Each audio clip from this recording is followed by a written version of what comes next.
pardon me, Anne Widdecombe, folks, I don't know how you stand on her. I think many of us will agree she's no Ginger Rogers.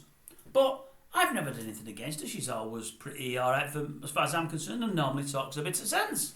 She didn't today, though. Has anybody seen her today?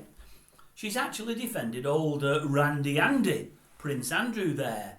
They've got a little debate going on the TV, and they're saying, should Andrew, after the pictures over the weekend with William in the car there going to church, should he be brought back into public life and royal life, pick up his duties, or should he be cast aside and remain cast aside?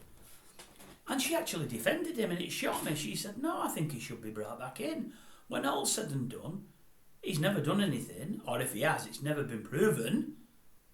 And others on the panel said, yeah, it's not been proven, but he paid 12 million as hush money or to buy the let the person go away. She said, yeah, he paid that, but he always said he wanted to go to court, he wanted his day in court, and he wanted to defend himself. But at the time, it was the Queen's Jubilee, and we didn't want all that bad press in the newspapers leading up to the Queen's Jubilee, and who really was pretty frail as well. She was getting near end of life, and it was the wrong thing to do to have all that in the press. And she said at the time, everybody was shouting, settle, settle, settle. All the press was saying he must settle because it wasn't right for the Queen to have it in the press on a daily basis. I thought to myself, I was saying, no, no, no, go to court. That's what I was saying.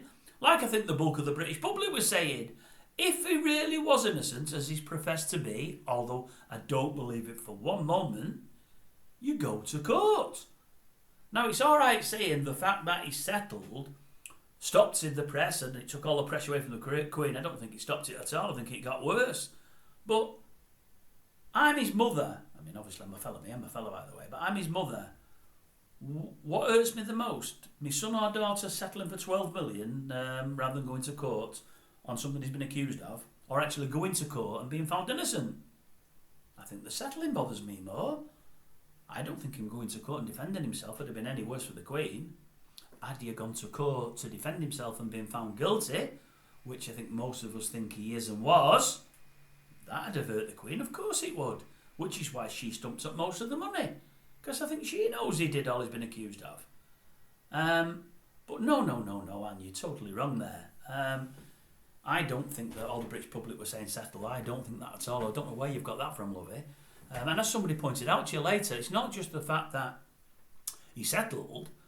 He kept friendly with Epstein, even after Epstein came out of Chokey, after his first first jail term. He kept friendly with him. And what's worse, when he could and should have broke it off, or when he says he did break it off, he didn't pick up a phone and said, Jeffrey, that's it, can't have do with you anymore, you're a naughty boy, I don't want to know. What did he do? He got on a plane to go and tell him it. He said he thought it was the right thing to do. You know, I was batting. I didn't want to just do it over the phone. It's not the manly way. The way is face to face. Made it sound really good, although absolute bull. I went over there for a day and I told him. And then when it was pointed out to him that he was there for a number of days at Epstein's residence, he said, oh, well, yeah, I was there for a few more days, but it just was convenient. It suited me. I had a lot of other business to do in the area at the time, so he let me stay on. Who goes to visit a bloke in his own house who's got girls coming in all hours of the day, who's already been in jail once and got something hanging over him, and stays there for another week or nigh on a week? Nobody other than somebody that's absolutely thick and stupid at the same time in equal measures. Or Andrew, which is one and the same, I suppose.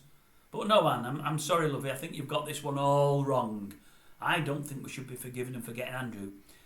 If he goes to court after all, if he says, no, I've paid that money, but no, I'll tell you what, take me to court, I'm willing to stand up for myself, then we might change our opinion. I think we're unlikely to, because I think he'll find himself in jail if he does that, because I think he's guilty as sin. But then again, what do I know? And what do any of us know? We're never going to know. He's paid her off, which is why he can't come back, Anne.